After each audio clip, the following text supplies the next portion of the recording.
Unranked TV.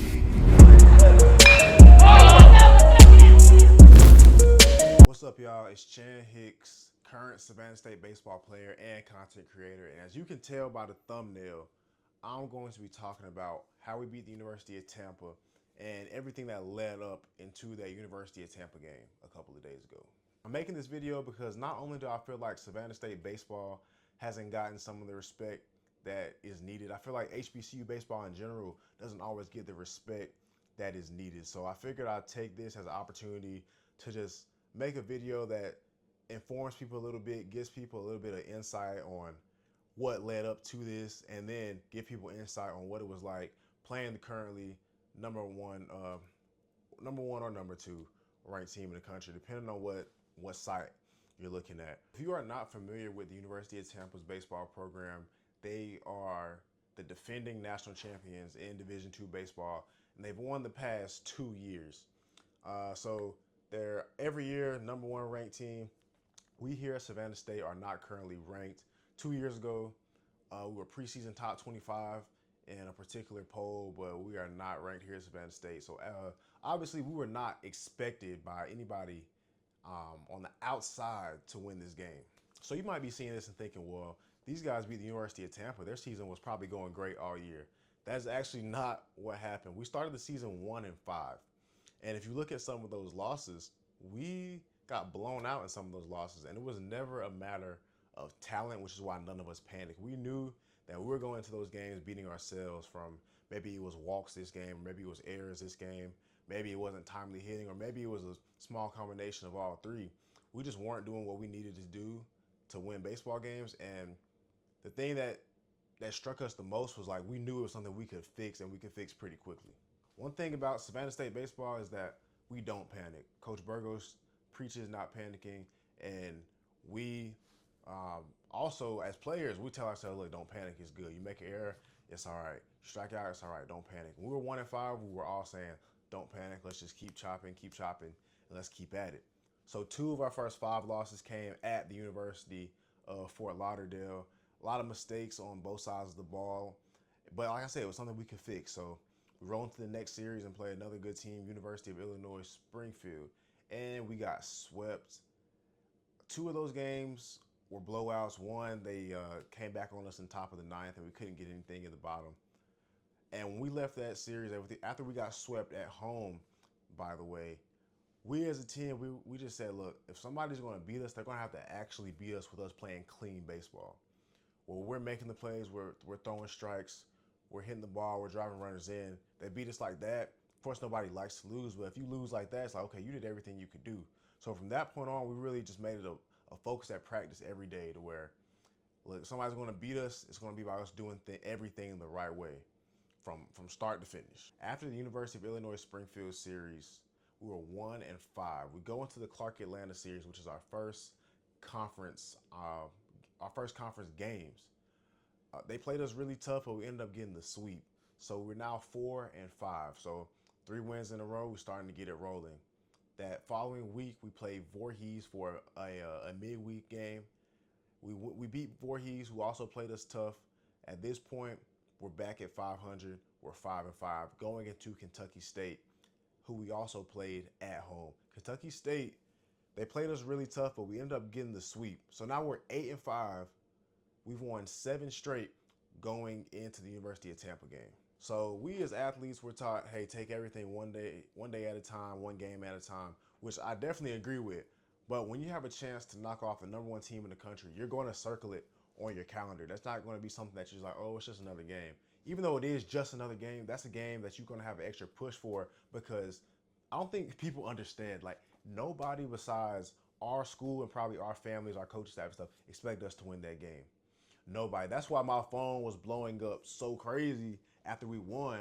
And in my head, I'm thinking, like, I expected this. My team expected this. Even if you didn't expect it, if you didn't expect it, only thing that matters is everybody in that locker room, coaching staff and players, expected to win that game. It doesn't matter who we play, every game we expect to win. I was never surprised at the win. I was more just proud of how we responded to having a task of playing the number 1 team in the country and not even flinching. Because every dude in that locker room 1000% believed that we could and we would get it done. So the day of the game, we're out there hitting BP. I'm shagging in right field. And if you've been to Savannah State, if I'm standing in right field, the way you get into our field is on the left. So their bus rolls in, University of Tampa rolls in, and their coach gets off the bus. Their coach gets off the bus, and he meant no disrespect by it. He had his championship ring on. But we as athletes, Michael Jordan talked about it. You have to find a way sometimes to give yourself that extra push when you're about to get into competition. And I'm not usually a guy that even ever needs an extra push because I'm pretty self-motivated. But when I heard he had his championship ring on, it gave me a little extra fire to want to win that game. Because like if you want to be the best, you got to beat the best. And at this moment, they're technically the best. They're the defending national champion. So you got to get through them. So that's why I'm like, okay, let's let University of Tampa know that Savannah State, we're here to play. All my athletes, even if you're a coach, this is a sign that you have some real dogs on your team. If you're about to play a quote unquote big game and nobody's doing their normal routine, people a little bit more quiet, a little bit more fake locked in, as I like to call it, then you might have to worry. But we were still just as loose as if we were playing any other game, because at the end of the day, it is just any other game. Even though it might seem a little bit more hyped up, guys want to win this game a little bit more. Like, at the end of the day, it's just another game. And guys were still just as loose. That's when I was like, I already knew I had dogs on our team, but that's when I really knew we had some dogs. So we get into the game, and we started off a little bit slow. Both sides started off a little bit slow. Not too many hits, maybe a knock here or there. But then, like, the third or fourth inning rolls around. But the craziest part about this game is that the starting pitcher is the nephew of the head coach at the University of Tampa. So my guy Sal Urso started on the bump for us and shoved for 3 innings. So shout out to my guy Sal. But that is one of the craziest parts about this entire game to me. I want to make sure that all of this is accurate. It's the bottom of the third inning. We scored 2 runs. And we knew to win big games, you have to capitalize on runners in scoring position. And that is exactly what we did. We capitalize on runners in scoring position. Doesn't matter who you play. If you capitalize with runners in scoring position, runners on second and third base, you can win any game you play. So that's what we did. Bottom of the third, we scored 2 runs. Bottom of the fourth, we scored 2 more runs. So right now it's 4-0 in the bottom of the fourth. This was a midweek game, and we have conference games this weekend. So we had to manage pitching a little bit differently to where people were throwing an inning there, maybe 2 innings. My guy Sal started off and threw 3. So we used a variety of different pitchers depending on what the coaching staff felt was right for the moment, different matchups, and every pitcher that went in there did their job. I'm pretty sure we had 2 walks the entire game. Across 9 innings, we had 2 walks. So like I said, if your pitchers are doing that, you also have a shot to win any game because you're not offering up a whole bunch of free passes to where, all right, they get a base knock, they score 2. Now, University of Tampa, like I said, they're a great program, great team. They're not just going to let you put 2 or 3 runs on them every single inning. So after the bottom of the 7th, it was still 4-0, and we knew that we needed some more runs. We didn't think 4 was going to be enough, so we put a huge emphasis on just trying to push more runs across. Defense was playing great. Pitching was playing great. We're playing with really good energy. The bottom of the 8th inning, we put up 3 more runs, and that was the turning point I felt like we made as a team to where every time we had an opportunity to score, we were going to make sure we cashed those runs in, no matter what we had to do. Fighting with 2 strikes, putting the ball in play, making the University of Tampa make plays. That is what we did, and that was the turning point we had to where a couple of weeks ago, not that we weren't trying to battle with 2 strikes, we just weren't executing. Not that pitchers weren't trying to throw strikes, we just weren't executing. Not that defense wasn't trying to make plays, we just weren't executing and clicking on all cylinders.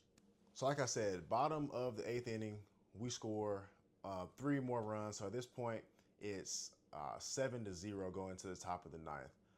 I want to say maybe 1 or 2 guys got on the top of the 9th for the University of Tampa. And then we might have went strikeout, fly out, or strikeout, fly out.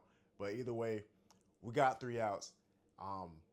We didn't do any celebrating on the field. Like I said, it's a game we expected to win, but we were a little bit more excited just because it's different when you go into a competition and the only people that believe in you are the people that you're grinding with every day, the people that you're on the field with every day, that you go eat with, that you're in the weight room with, that you're in the cages with.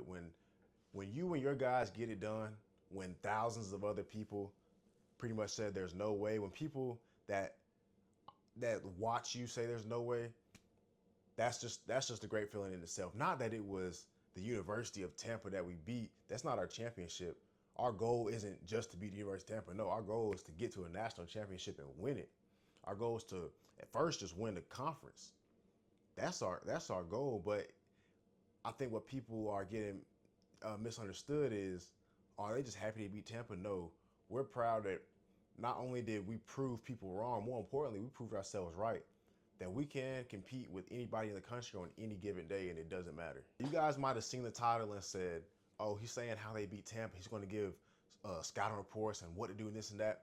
At the end of the day, it doesn't matter if you're a D3 school about to play LSU, if you're a D2 school about to play University of Texas, or what school you're at. At the end of the day, it is baseball. And one more thing I'll add, I remember watching a video of Shohei Ohtani, Team Japan, when they were about to play Team USA.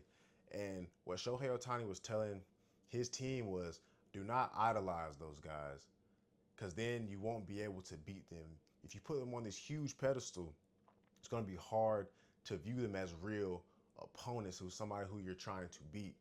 And that's one thing that I feel like everybody should take something from, is no matter if you're in baseball, if you're in business, whatever in life, and you're in a competition, just focus on what you need to do. Don't focus on who somebody else is. Focus on who you are, what you need to do to be successful, and put yourself in the best position to succeed. That's how we've been succeeding, and that's how we've been on an 8-game win streak, is because we don't care who we play. It doesn't matter who is ranked. It doesn't matter if they even are ranked. We're going to play everybody the exact same way, and that's just the Savannah State brand of baseball. University of Tampa, great school, great baseball program. Coach Urso has done an amazing job there, and I look forward to hopefully seeing them in a regional. And good luck to University of Tampa for the rest of the year. I hope you guys enjoyed that video of how we beat the #1 team in the country. If you like it, leave a like, leave a comment, make sure you subscribe. Follow me on Instagram @_ChanHicks, and follow me on TikTok @ChanHicksTV. Chan Hicks TV, we out. Chan Hicks TV.